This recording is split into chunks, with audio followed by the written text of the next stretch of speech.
5वें मुख्यमंत्री की कमान सुषमा स्वराज को मिला। वे 12 अक्टूबर 1998 से 3 दिसंबर 1998 कुल 52 दिन के लिए दिल्ली की सत्ता पर आई थी। देश में किसी राजनीतिक दल की पहली महिला प्रवक्ता बनने की उपलब्धि भी उन्हीं के नाम दर्ज है।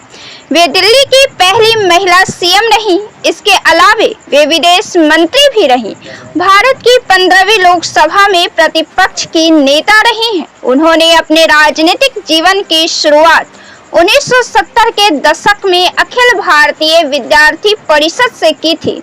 उनके पिता हरदेव शर्मा राष्ट्रीय स्वयंसेवक संघ के प्रमुख सदस्य थे। वे राजनीति से स्नातक थीं और इसके बाद कानून की पढ़ाई की।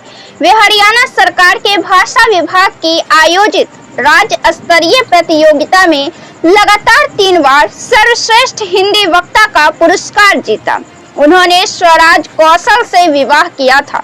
स्वराज कौशल वो नाम है जो 34 वर्ष की आयु में ही देश के सबसे युवा महाधिवक्ता और 37 साल की उम्र में देश के सबसे युवा राज्यपाल बनी। वे 1990 से 93 के बीच मिजोरम के राज्यपाल बनाए गए थे। 1977 में पहली बार सुषमा ने हरियाणा विधानसभा का चुनाव जीता और महज 25 वर्ष की आयु में चौधरी देवीलाल सरकार में राज्य की श्रम मंत्री बनकर सबसे युवा कैबिनेट मंत्री बनने की उपलब्धि हासिल की। वे अंबाला से दोबारा विधायक चुनी गई और बीजेपी लोकदल सरकार में शिक्षा मंत्री बनाई गई।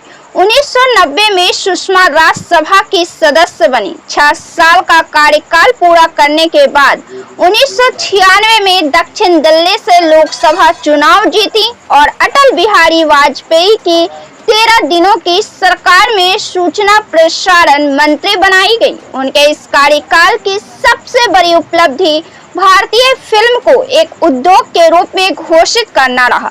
इस फैसले के बाद भारतीय फिल्म उद्योग को बैंकों से कर्ज मिल सकता था। वे प्रखर वक्ता रही थी। सुषमा ने 2015 में भी संयुक्त राष्ट्र की महासभा में भाषण दिया था और उस दौरान भी जमकर पाकिस्तान पर गरजी थी। तब उन्होंने पाकिस्तान को आतंकवादी की फैक्ट्री कहकर संबोधित किया था।